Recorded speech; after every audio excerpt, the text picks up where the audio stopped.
Bienvenidos a una nueva edición de Visión Geopolítica, en este caso para hablar de una cuestión que nos afecta a todos los españoles, ni más ni menos que de Gibraltar, convertido en un gran paraíso fiscal y precisamente una de las grandes preocupaciones porque no entendemos cómo en esta Europa social en la que hay una lucha constante contra la corrupción, contra la prevaricación, se permite, y precisamente por esta Unión Europea, que exista dentro del territorio español un enclave británico considerado por todas las autoridades españolas como un auténtico paraíso fiscal. Y de estos paraísos fiscales, que significa ni más ni menos que al estar en ellos asentados decenas de miles de empresas, se están detrayendo los impuestos que deberían servir para los servicios sociales, para la educación y para la sanidad de todos nuestros ciudadanos. Y para hablar de este tema tan sumamente sensible y, como digo, importante para todos nosotros, tenemos como siempre a los mejores especialistas nacionales y comenzamos por Juan Carlos Galindo. Juan Carlos, buenas tardes, bienvenido. ¿Qué tal? Juan Carlos es un grandísimo experto no solo en paraísos fiscales, sino también en todo el tema relacionado con blanqueo de dinero, incluso con la financiación del terrorismo.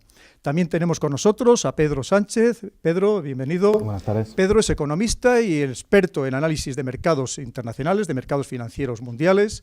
Tenemos también con nosotros a Guillermo Rocafort. Guillermo, bienvenido. Guillermo es economista, también historiador, escritor, y ha escrito un magnífico libro precisamente sobre Gibraltar titulado Claves para que España recupere Gibraltar. Ojalá fuera así de una vez por todas. Y en este libro, además, el Guillermo nos habla con gran profusión sobre la particularidad de Gibraltar como paraíso fiscal.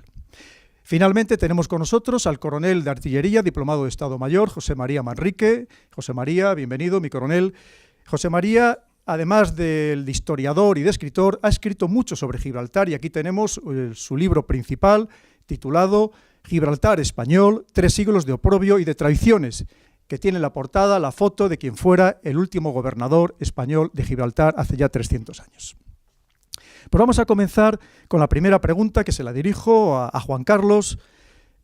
Juan Carlos, ¿cómo es posible que la Unión Europea, a pesar de todo esto que hemos comentado, del significado de Gibraltar como paraíso fiscal, donde hay ni más ni menos que registrada 53.000 empresas opacas, donde que no es imposible conocer sus datos, ¿cómo es posible que la Unión Europea siga diciendo que Gibraltar no es un paraíso fiscal? Bueno, pues yo creo que hay que ser sincero. Primero que nada, buenas tardes y un placer estar primero con los contertulianos de primerísimo nivel y en tu programa. Pero hay que ser alto y claro, porque no les da la gana, no hay voluntad política para querer solucionarlo. Y hay veces que se entremezclan, es tan complejo que se entremezcla el interés privado con el interés del Estado. Hay que decir que, por suerte o por desgracia, el establishment, el poder fáctico y económico, está sito en Gibraltar. Y hay que decirlo alto y claro. Por lo tanto, hay una pequeña lucha entre el yin y el yang de una manera clara y meridiana, donde ¿cómo voy a quitar algo que tengo mi dinero? Y esto es así. Tenemos una doble cara, una hipocresía, yo creo que supina, sobre todo en la Comunidad Económica Europea. Y no me hable de Davos, que quizás ya hablaremos de Davos, pero otro canto de sirenas y otras medidas de salón que creo que hay que ser valientes y alguien alguna vez tendrá que meterle mano. Claro. Pedro, ¿qué significa económicamente hoy en día Gibraltar dentro de Europa? ¿A quién está en realidad defraudando, además de a todos los ciudadanos y especialmente a los ciudadanos españoles? Bueno, un poco como tú comentas, es a los ciudadanos, ¿no?, que está ahí en Gibraltar. Al final lo que tenemos ahí son las grandes fortunas, que lo que queremos es evadir una serie de impuestos, con lo cual, como bien hablábamos, pues se traduce en menos servicios sociales para nosotros y demás. Y más ahora mismo, por ejemplo, en España, tal y como estamos, ¿no?, con los últimos recortes de servicios y demás, pues oye, yo creo que es especialmente sangrante el hecho de que tengamos una serie de capitales allí, de empresas, como bien apuntas, 53.000 empresas que están evadiendo impuestos y que con esos impuestos podríamos hacer grandes medidas. ¿Y cómo se evaden esos impuestos? ¿Cuál es el mecanismo que emplean estas empresas? Bueno, pues al final ellos lo que ponen es una empresa en estos territorios, son como no residentes, por lo tanto pagan una cantidad simbólica de 300 euros y un 2% aproximadamente sobre el beneficio que tributan allí, y ya está, simplemente tributar allí y ese 2%. Al final lo que no hacen es dejar en las arcas del Estado, para todos los ciudadanos, ya que Hacienda somos todos, ¿no?, lo que tendrían que tener, que podríamos aprovechar en otro tipo de políticas aquí en España, y en cambio, bueno, pues se quedan en Gibraltar y en los bolsillos de esta gente que tiene, por otro lado, esa capacidad de hacerlo. No todos tenemos la capacidad de implantarnos en Gibraltar, nuestras pequeñas empresas y defraudar, ¿no?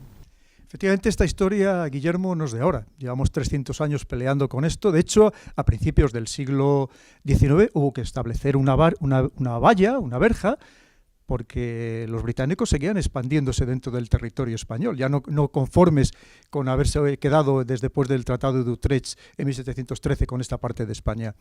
¿Cree usted que esto tiene alguna solución, Guillermo, o esto va a seguir así porque la diplomacia británica nos supera? ¿Cómo ve usted la situación actualmente? Bueno, mientras siga la clase política que tenemos en España, por supuesto va a seguir igual. Básicamente porque ha trascendido en los medios de comunicación. Rodrigo Rato tiene sociedades en Gibraltar.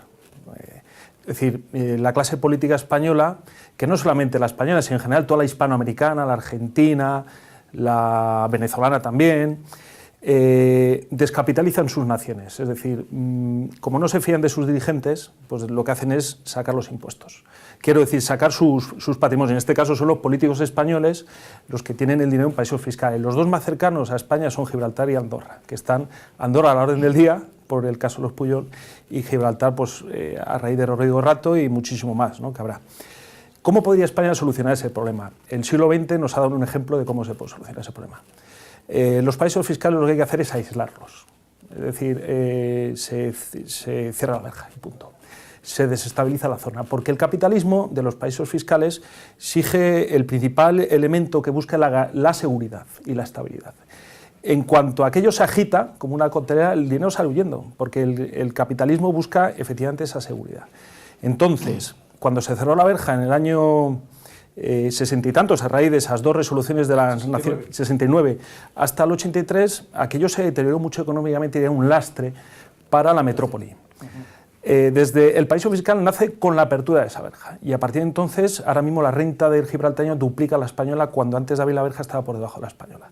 La solución es muy fácil: cerrar la verja es un acto de soberanía nacional.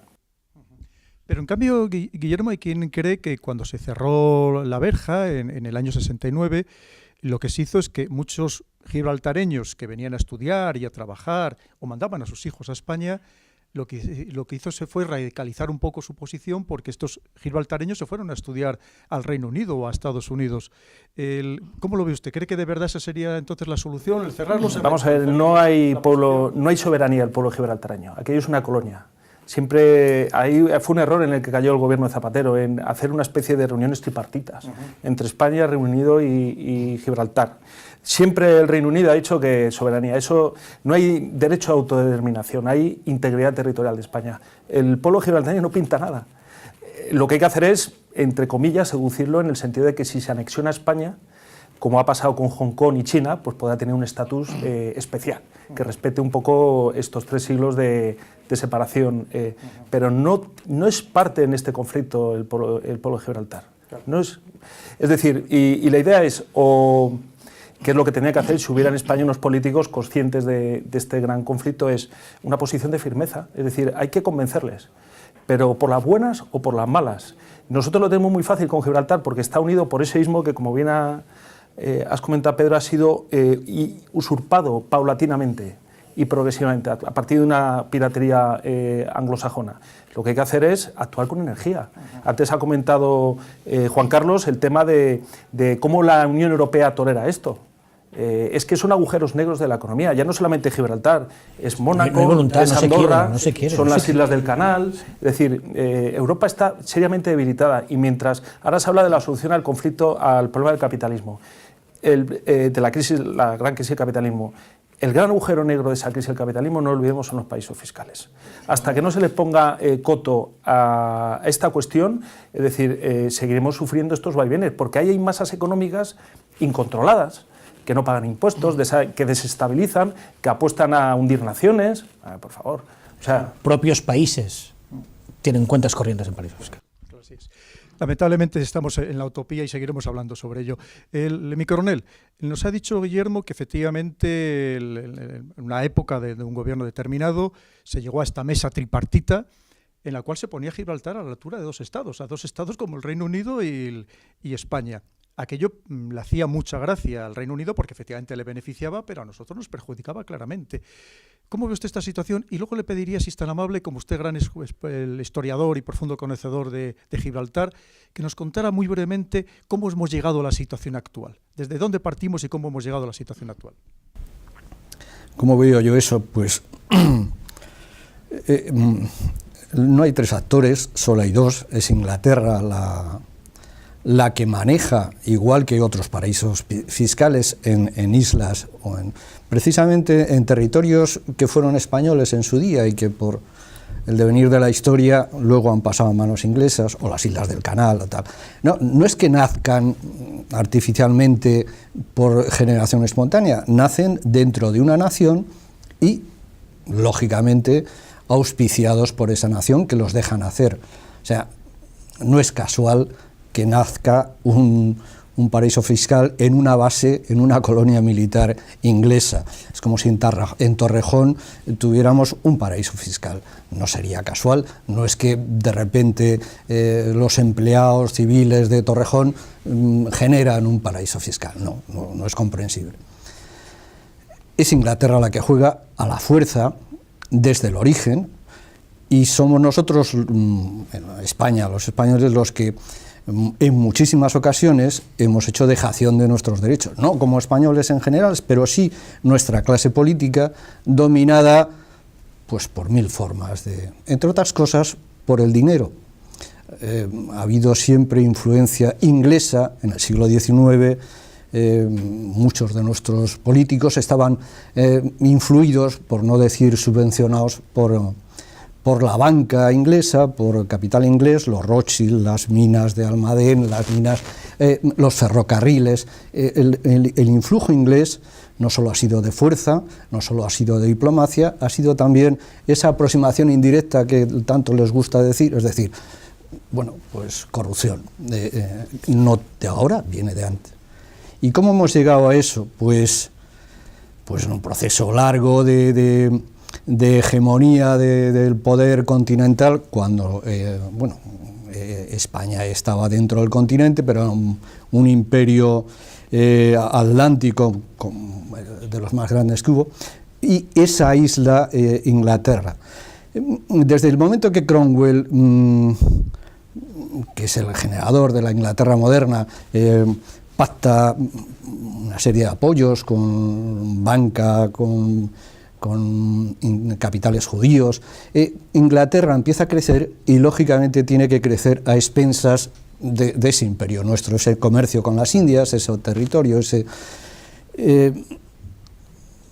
en el momento en que se impone en la guerra de sucesión, aprovechando una lucha civil, una guerra de sucesión a España, se impone a los,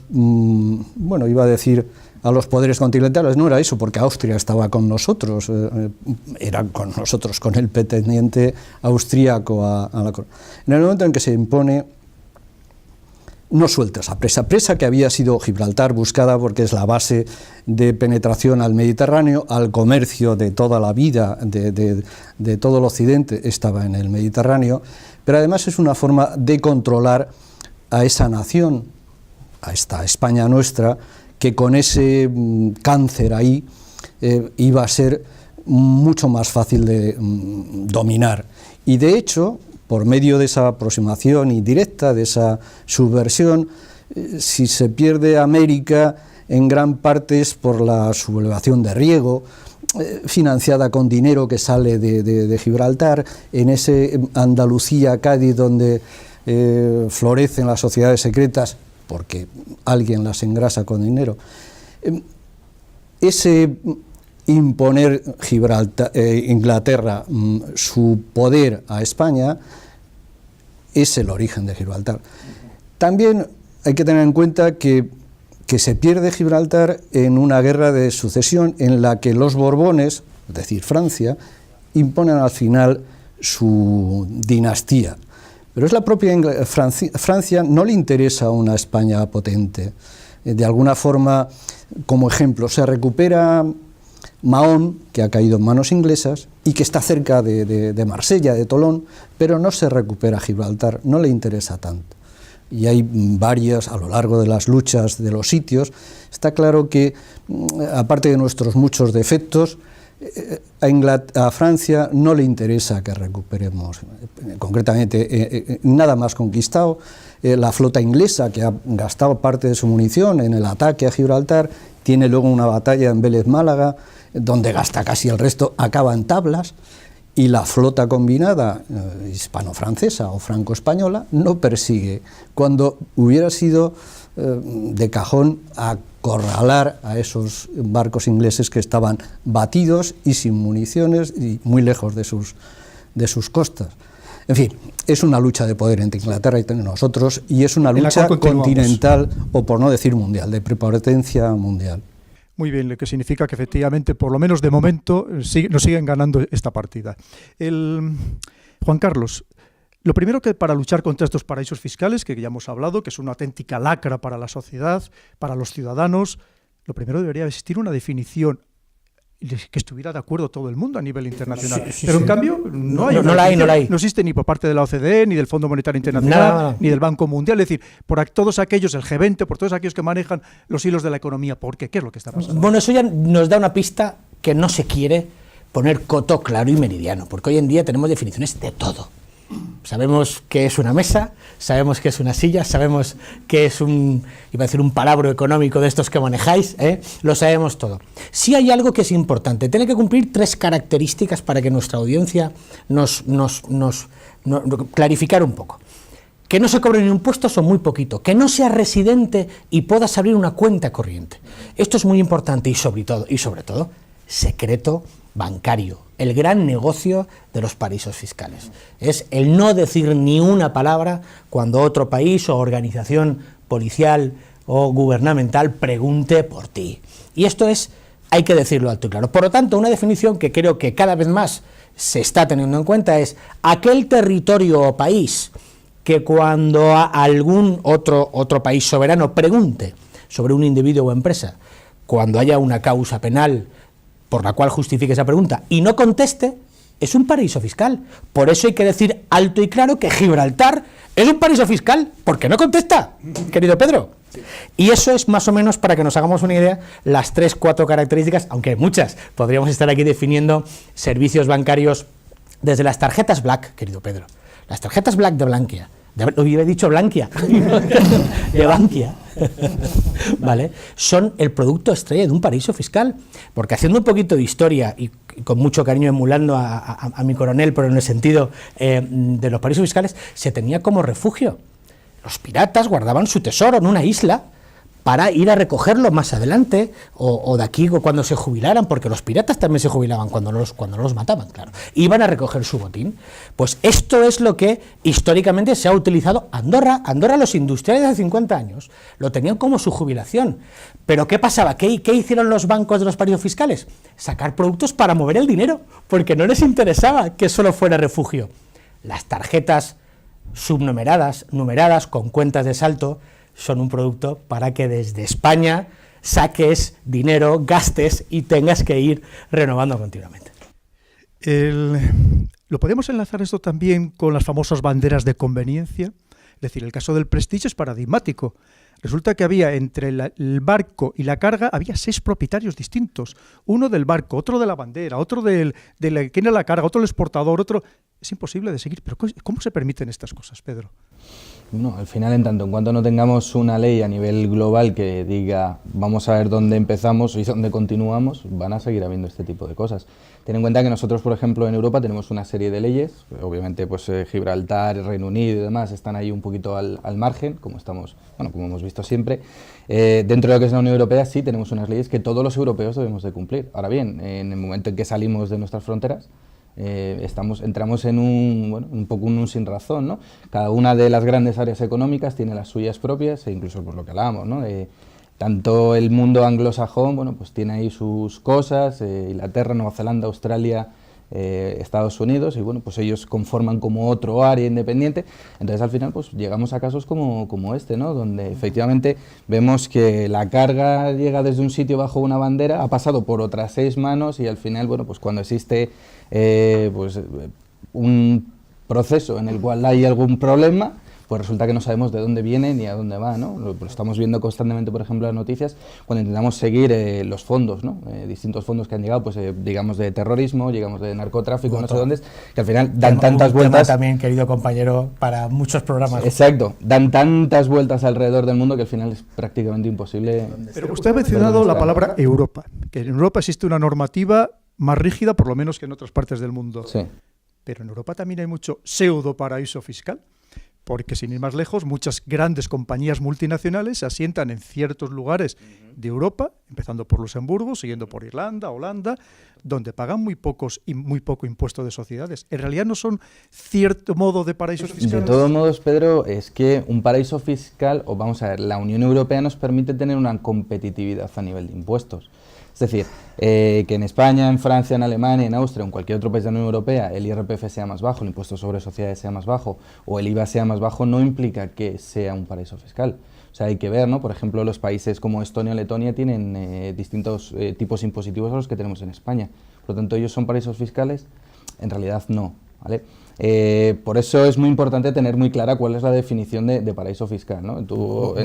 Volvemos al inicio de, permíteme, si no hay una definición clara, estamos jugando al principio del gato y el ratón. Bueno, pues tú te vas, yo te persigo, tú te vas, yo te persigo, y estamos así toda la vida persiguiéndonos, sabe muy bien qué, ¿no? Pero estoy de acuerdo contigo, y al final el principio de soberanía es muy importante. Yo no puedo exigirle a Andorra que tenga el mismo gravamen que España, pero es que por supuesto. supuesto. No hablamos de Andorra, estamos hablando de países de Francia, integrantes sí. de la Unión Europea, Sí, que es una organización supranacional, donde teóricamente hay pérdida de soberanía y además una Europa que se considera social, donde a mí no me parece de recibo que existan esas diferencias, entre otras cosas porque al final está perjudicando una vez más a los ciudadanos.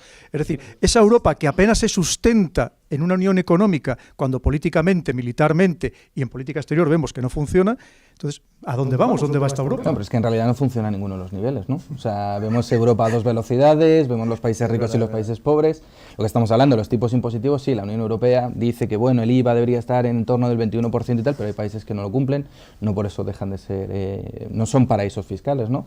Entonces, al final, y ya entraríamos para otro programa, efectivamente, en cómo está conformada la Unión Europea, pues obviamente no funciona. Además, no somos más que un compendio de culturas, además, bastante antiguas, que nada tienen que ver las unas con las otras, donde no tenemos nada en común, es que ni siquiera tenemos un idioma, ¿no?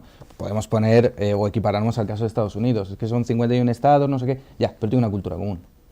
Tienen un sentimiento nacional común, tienen un idioma común, tienen una serie de cosas comunes. Y luego en cada estado tiene impuestos distintos, que podríamos equiparar en ese sentido a lo que es Europa. Pero en Europa es que no somos ni primos hermanos directamente, entonces complicado. Efectivamente, Guillermo, usted se acordará que se definía como bucanero aquel que asaltaba y robaba las propiedades españolas. ¿Son los británicos los bucaneros, siguen siendo los bucaneros hoy en día de Europa? Porque fíjese, le voy a dar solamente dos datos que usted me confirmará. La isla de Jersey, un paraíso fiscal, que no pertenece exactamente al Reino Unido, pero sí está alineado con la corona británica, y de hecho tienen pasaporte británico, con una cierta peculiaridad. Resulta que es el principal exportador de plátanos de toda Europa. Evidentemente allí no se producen plátanos. Pero si es que vamos al caso de Gibraltar, resulta que Gibraltar importa todos los años 150 millones de cajetillas. Teniendo en cuenta que hay 30.000 habitantes, se deberían fumar unas 15 cajetillas cada uno al día, incluyendo los niños y los ancianos. ¿Son los bucaneros o no son los bucaneros? Pues sí, vamos a ver. A lo largo de su historia, los anglosajones, los británicos, han sido los depredadores de todo. Es decir, hay que pensar una cosa, cuando España estaba unificada en el sentido de, básicamente en la España de ultramar, lo que siempre ambicionaron los británicos es el control de nuestro comercio. Nuestro comercio es un comercio, digamos, que sustentaba una economía real y productiva. Y ellos estuvieron durante todo el siglo XVI y siglo XVII asaltando nuestras flotas de las Indias, saqueando Cádiz, porque siempre han ambicionado romper ese monopolio que le daba la prosperidad a la España europea y la España de ultramar. Ya fue en el Tratado de Utrecht cuando se rompió ese control económico español, y a partir de ahí, pues esas islas del tesoro que se han comentado antes, de pues el pirata Patapalo, el Garfield, el Matanel, ¿cómo se llama? El de la Armada Invencible, Drake, sí. Pues eso ya se legaliza. Y ahora mismo los paraísos fiscales no son más que la transposición al momento presente de esa figura, porque se ha comentado anteriormente, ellos guardan allí el dinero que en su gran mayoría, hay que decirlo, además hay que decirlo claramente, tienen un origen delictivo, tráfico de drogas, tráfico de personas, todo el tráfico de población negra de África, América lo llevaron los ingleses, con los portugueses también. Nosotros nos crearon la fama. Efectivamente, ¿no? Entonces hay que pensar que sí, que ya no huelen mal ni van sucios, sino que visten de Armani y echan colonia de la más cara, pero en su mentalidad es la misma, es la depredación de territorios que no son suyos y para, de alguna forma, succionar todos esos capitales que se generan en naciones productivas y que se ven despojadas de ese elemento sustancial para el desarrollo de sus naciones. Gibraltar, por ejemplo, ¿cómo se ve en términos empíricos? Podemos decir que es un paraíso fiscal. Básicamente con que la provincia limítrofe, que es Cádiz, tiene la mayor tasa de paro de España y de Europa, más de un 40%, y en los jóvenes el 70%. La gente de la línea de la Concepción, ¿de qué vive? Del trapicheo de la droga, del tabaco, es decir, lo degrada todo. Un paraíso fiscal, si nos que pensamos en Gibraltar, digo, qué bien les va a ellos, pero claro, es que ellos son 30.000 personas. Pero es que hay que ver que hay una provincia... Tampoco les va bien a todos, ¿eh? Bueno, tampoco les va bien. Cuidado. Pero vamos... Permíteme. Sí. No son todos millonarios. Pero vamos a ver que hay pleno empleo. Pero es que la zona de alrededor está completamente depredada. Es un elemento característico de los paraísos fiscales, que es que depredan los capitales, depredan el tejido productivo. Y al final vemos ese mismo espíritu del almirante Drake, de depredación, de saqueo, pero ya en unos términos mucho más civilinos, mucho más de ingeniería financiera, aparentemente no tan groseros, pero en el fondo el espíritu del pirata está muy encardinada, desde que Enrique VIII... de alguna forma pues ya decidió que Inglaterra iba a ir al margen de la historia de Europa y del mundo desarrollado, ¿no? Iba a apostar claramente, como ha apostado, pues por la depredación de Europa y de los 5 continentes, porque allí donde está Inglaterra no dejan más que hambre, desesperación, todos los conflictos que estamos sufriendo hoy en día son herencia de su imperio, y al final los estamos pagando nosotros, lo que está pasando en Palestina, lo que pasa en Irak, en Kuwait, es decir... la división de Hispanoamérica, o sea, la emancipación de Hispanoamérica es un tema que he estudiado en profundidad, más se lo explico a mis alumnos en la universidad, está financiada por ellos, pero en unas condiciones draconianas. Y al final, en esa financiación iba la semilla de la discordia. Hispanoamérica está tan dividida, tan enfrentada durante 2 siglos, porque ahí está el inglés, controlando los medios de producción, controlando toda la riqueza de nuestro continente perdido. Es el espíritu del pirata, ¿es así? Mi coronel, a finales del siglo XIX, Prim propone el intercambio de Gibraltar por Ceuta. Posteriormente, en la Primera República, se les vuelve a ofrecer al Reino Unido esa misma permuta. ¿Cree usted que hoy en día eso podría ser la solución o eso es inaceptable? Además de que, por supuesto, España no acepte ni la independencia de Gibraltar en ningún caso. Más que nada porque Inglaterra no quiere, quiero decir. Todo pacto tiene que, para que sea medianamente viable, tiene que partir de 2 entes de igual o parecido. Si hay uno que domina el teatro, el otro no tiene más que admitirlo. Se ha propuesto, bueno, Prim conocía aquello porque entró por Gibraltar a Cádiz cuando la Revolución de 1868. Es que, bueno, acabo primero con lo de los pactos. No quiere soltar Inglaterra Gibraltar, pero ni harto de vino, si se permite. ¿Es necesario ahora como base naval?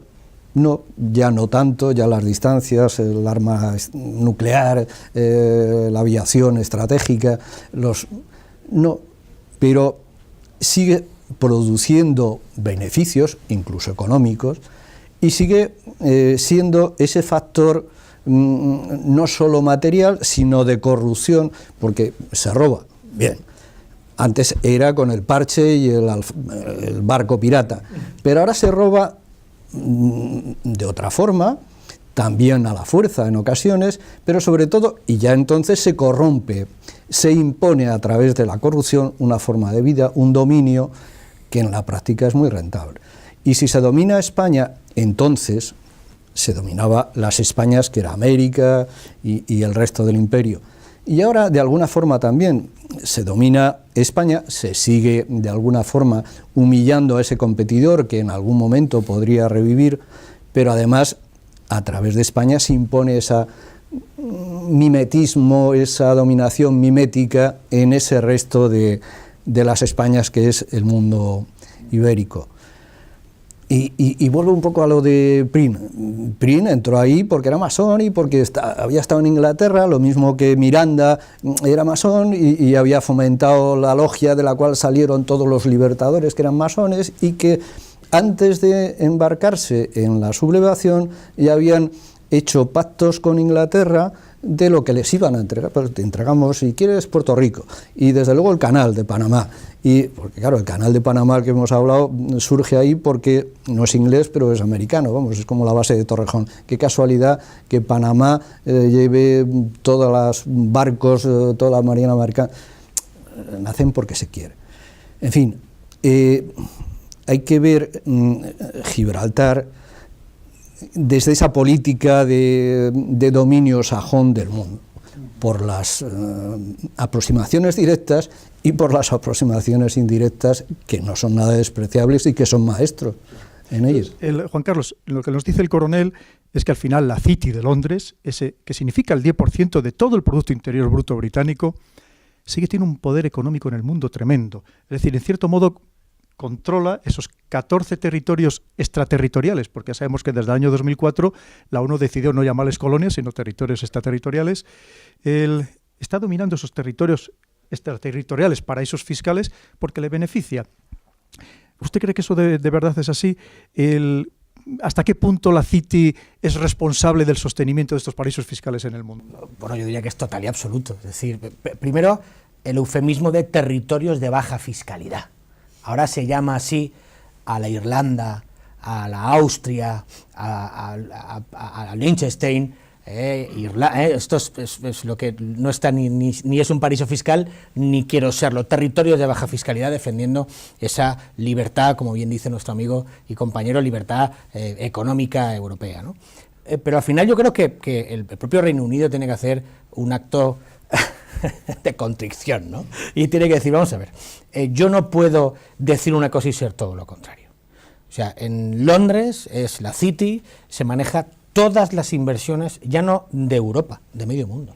Entonces, por lo tanto, yo creo que al final están ahora que sí quiero ser la Comunidad Económica Europea, ahora no, que ahora sí, ahora no. Oye, mire, márchense, no pasa nada, no sé si me estoy explicando. Márchense y entonces nosotros tendremos la libertad de calificarles, si es que alguien es valiente en la Comunidad Económica Europea, y califica como debe de ser un paraíso fiscal. Nos dejamos de eufemismos y de justificaciones de territorios de baja fiscalidad, que al final nos da la risa a todos. Sí. Pedro, usted es analista de mercados financieros en todo el mundo. Vamos a ver, yo no me creo que al final un banco pequeño de un país pequeño que no produce nada sea el destinatario último de toda la riqueza que genera su paraíso fiscal particular, que hay muchos en el mundo, especialmente la lista española, que es mucho más prolija que las listas de casi todos los países del mundo. Para eso somos tremendamente serios, aunque no nos veamos así. ¿Quién está detrás de esos bancos? ¿Quiénes son los grandes bancos del mundo que de verdad manejan los paraísos fiscales y en realidad manejan el narcotráfico, manejan el tráfico de armas y tantas otras partes de la criminalidad organizada a la que pretendemos atacar? Bueno, al final estos paraísos fiscales, como estamos hablando, lo que hacen, o sea, no es que manejen el narcotráfico o este tipo de cosas, sino que le dan herramientas, ¿no? Hemos visto como distintos dictadores africanos o, bueno, pues narcos colombianos o tráfico de armas o tal, acaban en paraísos fiscales, puede ser Suiza, ¿no?, antes con su secreto bancario, o Gibraltar, como estamos hablando, otros tantos países. ¿Quién anda detrás de estos bancos? Pues hombre, es muy duro decirlo, pero es verdad que el mundo anglosajón tiene muchísimo que ver, ¿no?, como estamos hablando. Realmente, como estamos comentando aquí en la tertulia, y nuestros contertulianos saben mucho más que yo de todo esto, al final sí que es verdad que el mundo anglosajón desde hace mucho tiempo para acá ha estado detrás de todas estas grandes entidades que han dado soporte a todas estas actividades bueno, pues criminales y delictivas, ¿no? No vamos a dejar a los grandes bancos o bancos de inversión o todo esto diciendo, bueno, es que sois la única herramienta que tienen, porque aparte valen para otro tipo de cosas dentro de los mercados financieros, ¿no? Pero sí que es verdad que un porcentaje amplio de todo su negocio se dedica a esto, ¿no? Luego es verdad que, pues, por lo que estamos hablando, dan soporte a grandes empresas que quieren, bueno, pues no vamos a decir defraudar, pero sí evadir impuestos, o que quieren pagar menos impuestos o demás. Pero bueno, como bien comentaba Guillermo antes, pues es verdad que el mundo anglosajón tiene mucho que ver en todo esto. Mi coronel, le hago una pregunta puramente militar.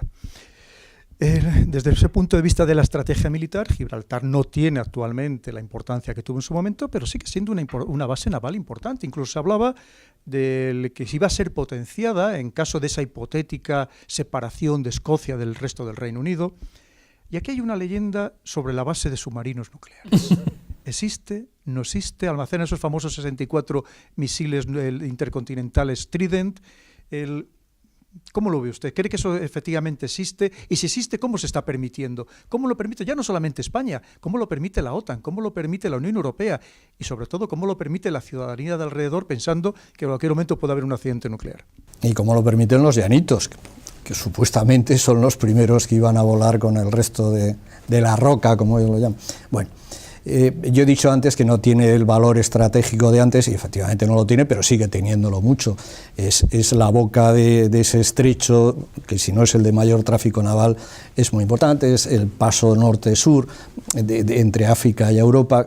Es una pieza importante todavía en la estrategia global. Y además tiene otras posibilidades como control de información, siempre lo ha sido.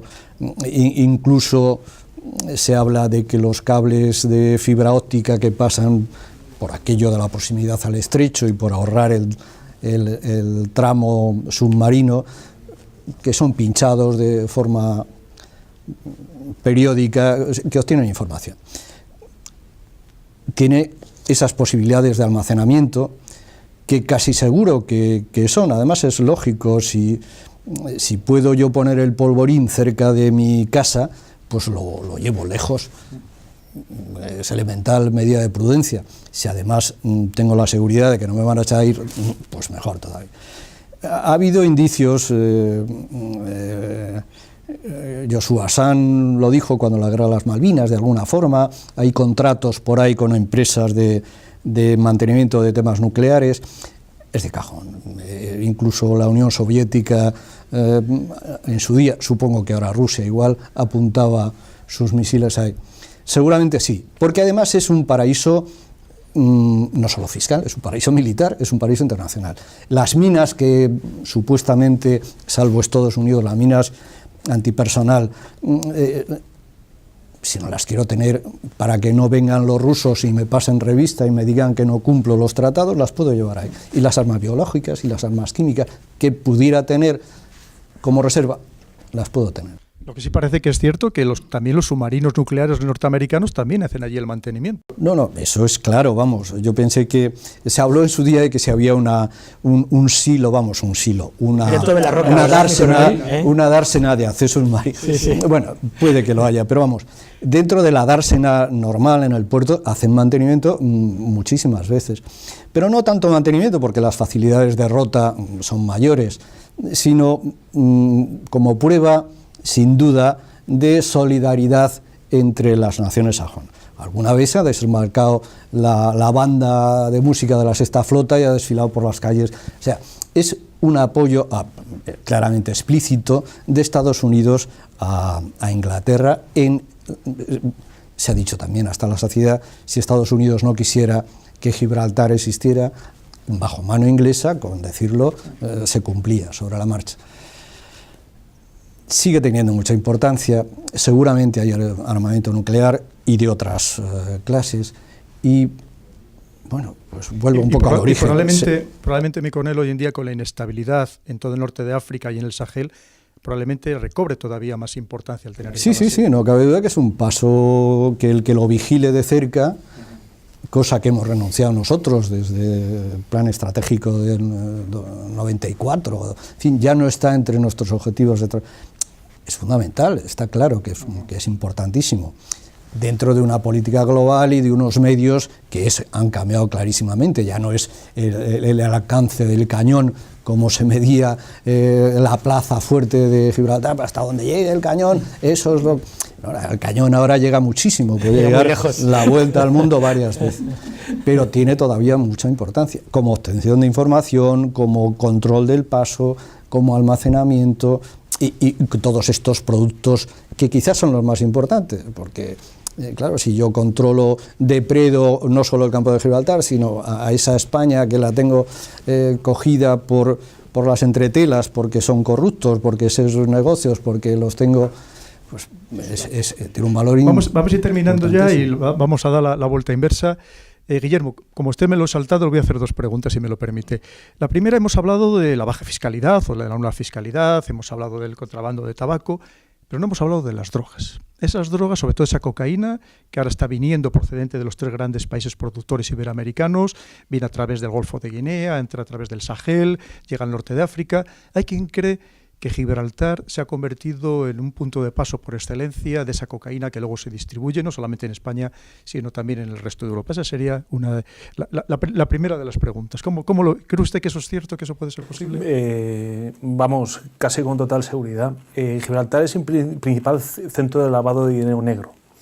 Incluso ha salido, viene en el magnífico libro de José María Carrascal, La batalla de Gibraltar, cómo se ganó y cómo se perdió, cuenta un caso en el cual la Fiscalía de Manhattan acusó, digamos, a que un ciudadano que estaba domiciliado en Gibraltar estaba a través de sus sociedades traficando con misiles. Es decir, como no hay control, no hay supervisión de ningún, salvo la que ellos dicen que, porque para ellos la economía gibraltareña es una economía regulada, pero eso lo dice también las Islas Caimán y las Islas Vírgenes. Ellos han inventado ahora unos textos de regulación económica, pero que no se lo creen ni ellos. Es decir, no hay ningún tipo de control ni de supervisión. Ahora que está tan de moda el tema de los observadores, bueno, y creo que han ido algunos de la Unión Europea, pero a ver, curiosamente, el tráfico de personas. Cuando España aplicó políticas restrictivas de acceso a la colonia, ahí es cuando pusieron el grito en el cielo y han ido observadores. Yo le recomendaría a la Unión Europea que llegara observadores económicos, pero no a ver la verja, o a ver la frontera o el paso de peatones, sino a ver el dinero. Y el dinero, lo queramos o no, todos los países fiscales que están todos en manos anglosajonas, son centros de lavado de dinero negro que viene de todo tipo de delitos, de la droga, o sea, realmente ellos viven... Sucio, yo diría, permíteme, sucio, más que negro. Bueno, sí, dinero sucio. Dinero sucio. Del ilícito. Ellos viven... Correcto, sí, ellos viven entre la arrogancia y la hipocresía, en el sentido de que ellos parece que son los creadores de la democracia, de los derechos humanos y de la libertad económica, cuando practican totalmente lo contrario. Pero claro, con esa teoría de la serpiente encantadora, pues tienen a todo el mundo, a todo el pueblo, pues entusiasmado, y mientras la clase dirigente de las naciones hispánicas pues está de alguna forma ahí limpiando su dinero sucio, ¿no? Es decir, no me extrañaría, pero claro, es que tampoco hay visibilidad. Realmente la Unión Europea, y yo espero que haya este referéndum dentro de poco en el Reino Unido para ver si se van de la Unión Europea y se van de una vez por todas, porque si se van, te vas para siempre. Porque es que no te queremos en Europa, porque realmente lo que se está haciendo a lo largo de los siglos en Inglaterra es debilitar Europa, y así hay que reconocerlo. Desde la Segunda Guerra Mundial hasta el momento presente, Europa se ha empequeñecido. ¿Por qué? Pues porque ahí está siempre la mano de Inglaterra. Entonces yo le recomendaría a Bruselas que menos verborrea y menos complacencia, y que enviara realmente observadores económicos a que entraran a los despachos de abogados, a las gestorías internacionales, a las entidades financieras, y que vieran con luz y taquígrafo cada una de esas cuentas bancarias de quién es el titular, testaferro, quién es el gestor, quién es el titular real y de dónde viene el dinero. Es decir, que aplicaran las políticas de prevención del blanqueo de capitales que nos exigen a todo el mundo, claro, a Gibraltar. Claro. Pero tiene usted razón, y yo creo que nos lleva muchos cuerpos de ventaja en dos temas fundamentales que usted ha citado, que es la diplomacia y la comunicación estratégica.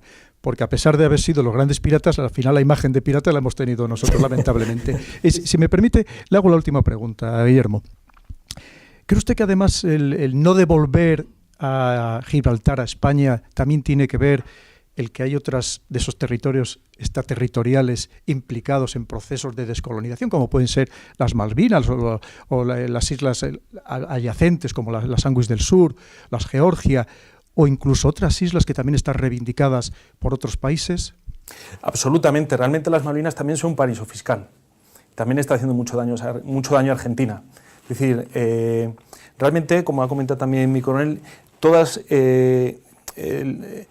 esos pequeños territorios que, por cierto, son la última red de esa tela de araña del Imperio Británico, en el cual los ingleses han quitado lo que más les molestaba, que eran la población y el territorio.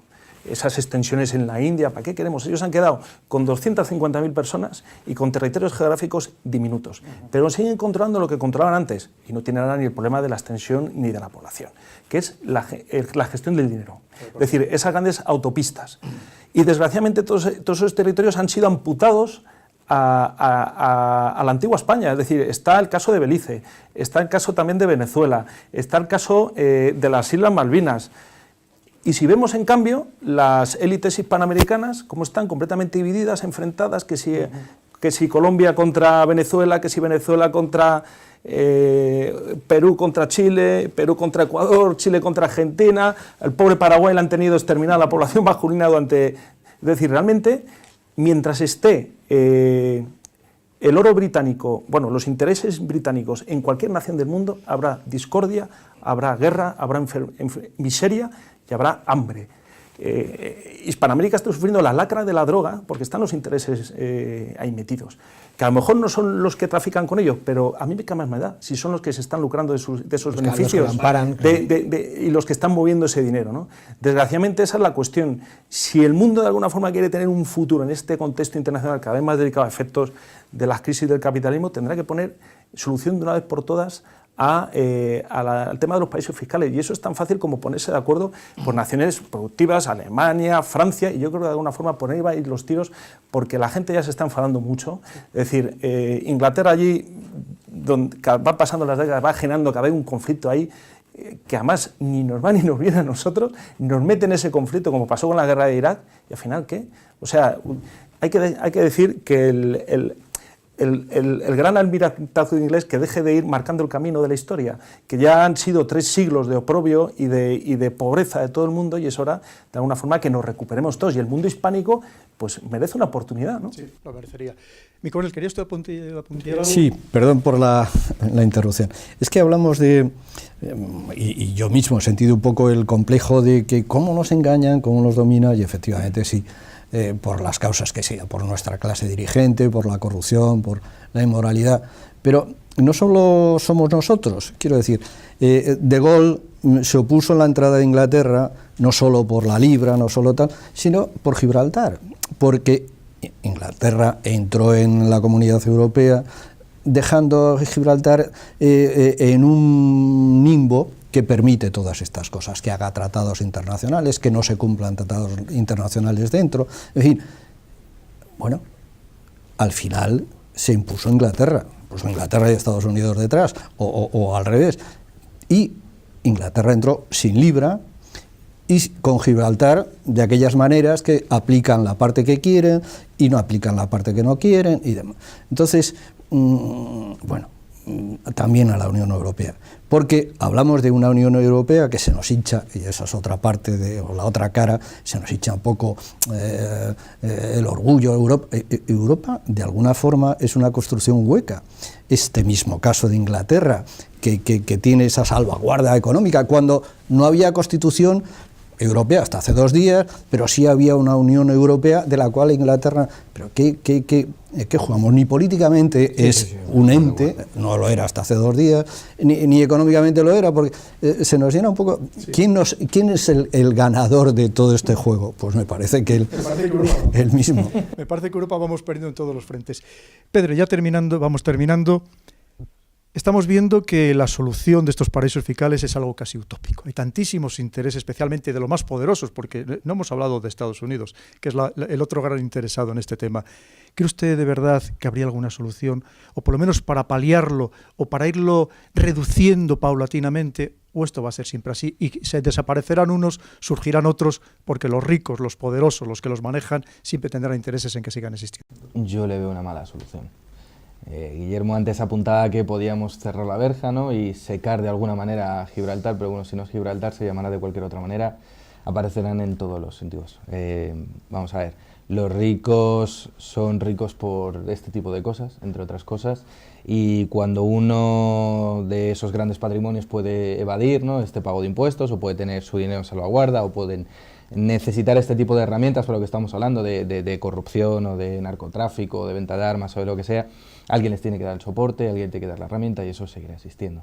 Los Big Four seguirán existiendo, los despachos de abogados seguirán existiendo y los paraísos fiscales seguirán existiendo. Y habrá dinero oculto que no esté en ningún sitio, que no se pueda contabilizar y que la gran masa no sepa dónde está, porque esto ha sido y será así siempre, ¿no? Entonces yo le pregunto, Juan Carlos, ya para terminar con usted, quizá la solución sería reducir impuestos. Es decir, lo que está claro es que cuanto más altos sean los impuestos, y especialmente para los más ricos, que son los que tienen más medios y más despachos de abogados a los que acudir, mayor va a ser la evasión de una manera o de otra.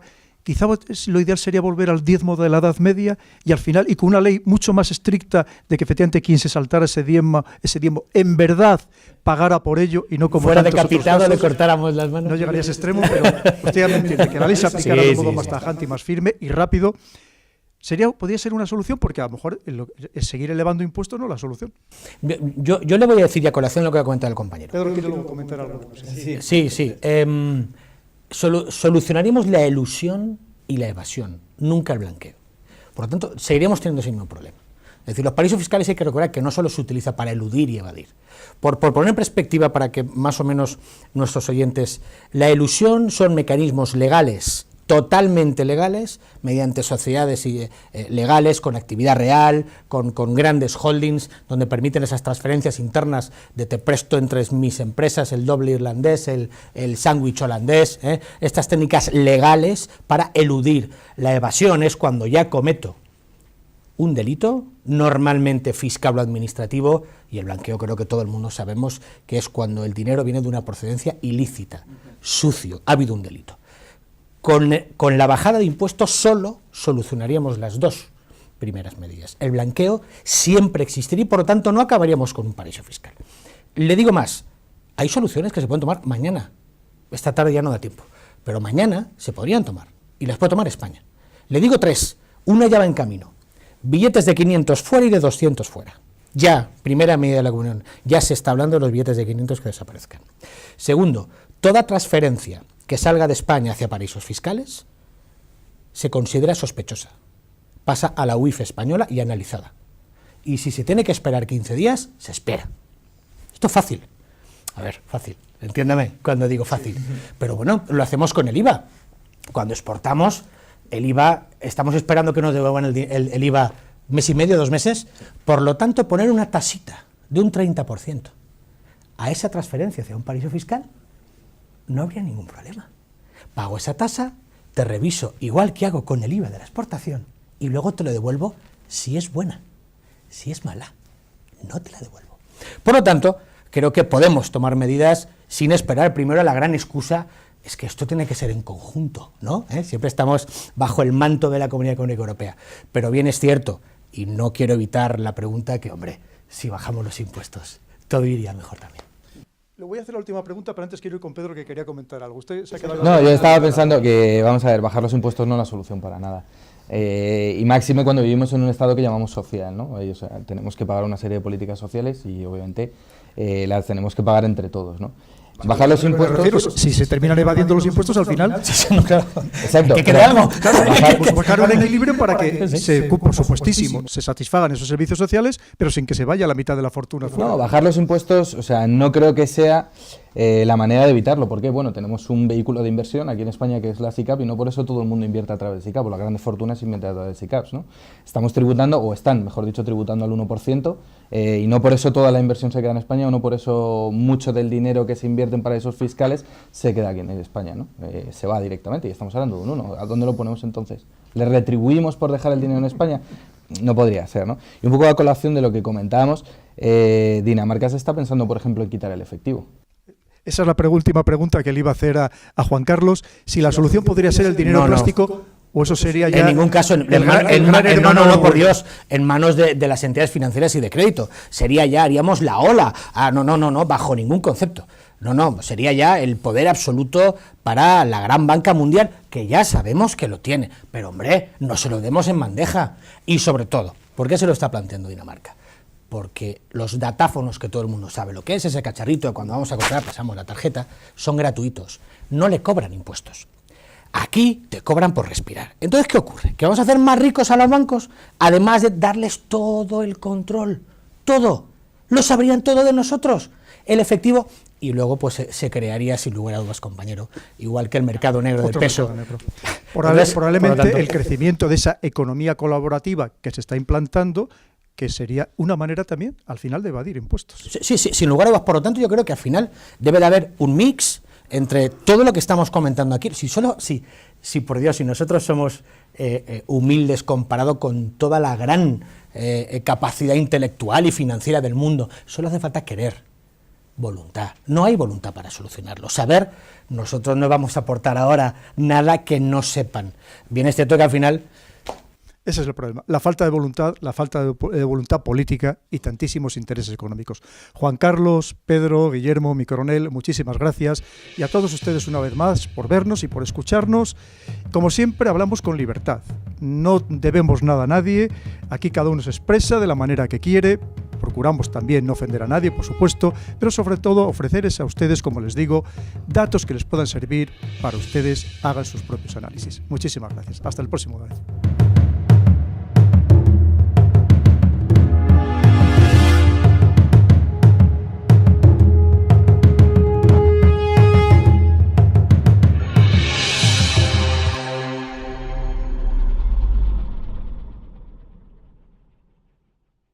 Sobre la particularidad de Gibraltar como paraíso fiscal. Finalmente tenemos con nosotros al coronel de artillería, diplomado de Estado Mayor, José María Manrique. José María, bienvenido, mi coronel. José María, además de historiador y de escritor, ha escrito mucho sobre Gibraltar y aquí tenemos su libro principal titulado Gibraltar español, 3 siglos de oprobio y de traiciones, que tiene en la portada la foto de quien fuera el último gobernador español de Gibraltar hace ya 300 años. Pero vamos a comenzar con la primera pregunta que se la dirijo a Juan Carlos. Juan Carlos, ¿cómo es posible que la Unión Europea, a pesar de todo esto que hemos comentado, del significado de Gibraltar como paraíso fiscal, donde hay ni más ni menos que registrada 53.000 empresas opacas, que no es imposible conocer sus datos, ¿cómo es posible que la Unión Europea siga diciendo que Gibraltar no es un paraíso fiscal? Bueno, pues yo creo que hay que ser sincero. Primero que nada, buenas tardes y un placer estar primero con los contertulianos de primerísimo nivel y en tu programa. Pero hay que ser alto y claro, porque no les da la gana, no hay voluntad política para querer solucionarlo. Y hay veces que se entremezclan, es tan complejo que se entremezcla el interés privado con el interés del Estado. Hay que decir que, por suerte o por desgracia,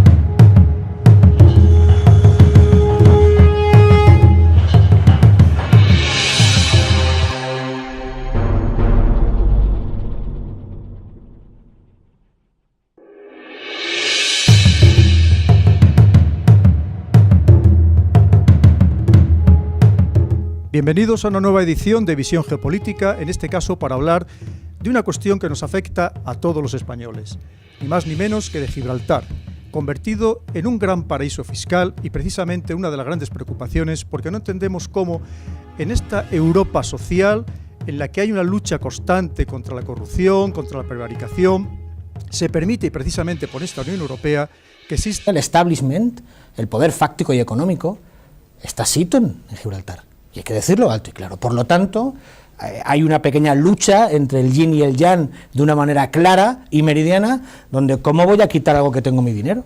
Y esto es así. Tenemos una doble cara, una hipocresía, yo creo que supina, sobre todo en la Comunidad Económica Europea. Y no me hable de Davos, que quizás ya hablaremos de Davos, pero otro canto de sirenas y otras medidas de salón que creo que hay que ser valientes y alguien alguna vez tendrá que meterle mano.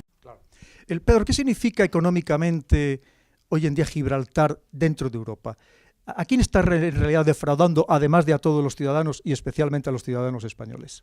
Bueno, un poco como tú comentas, es a los ciudadanos, ¿no?, que está ahí en Gibraltar. Al final lo que tenemos ahí son las grandes fortunas, que lo que queremos es evadir una serie de impuestos, con lo cual, como bien hablábamos, pues se traduce en menos servicios sociales para nosotros y demás. Y más ahora mismo, por ejemplo, en España, tal y como estamos, ¿no?, con los últimos recortes de servicios y demás, pues oye, yo creo que es especialmente sangrante el hecho de que tengamos una serie de capitales allí, de empresas, como bien apuntas, 53.000 empresas que están evadiendo impuestos y que con esos impuestos podíamos hacer grandes medidas.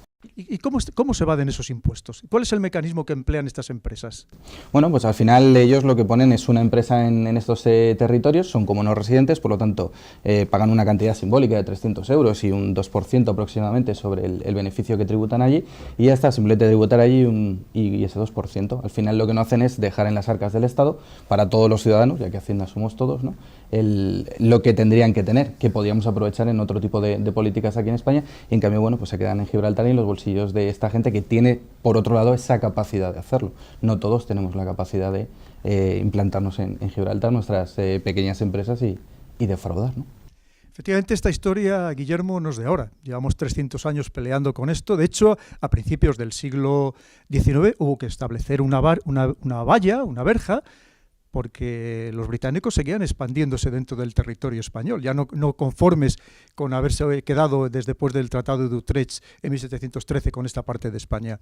¿Cree usted que esto tiene alguna solución, Guillermo, o esto va a seguir así porque la diplomacia británica nos supera? ¿Cómo ve usted la situación actualmente? Bueno, mientras siga la clase política que tenemos en España, por supuesto va a seguir igual. Dentro del territorio español, un enclave británico considerado por todas las autoridades españolas como un auténtico paraíso fiscal.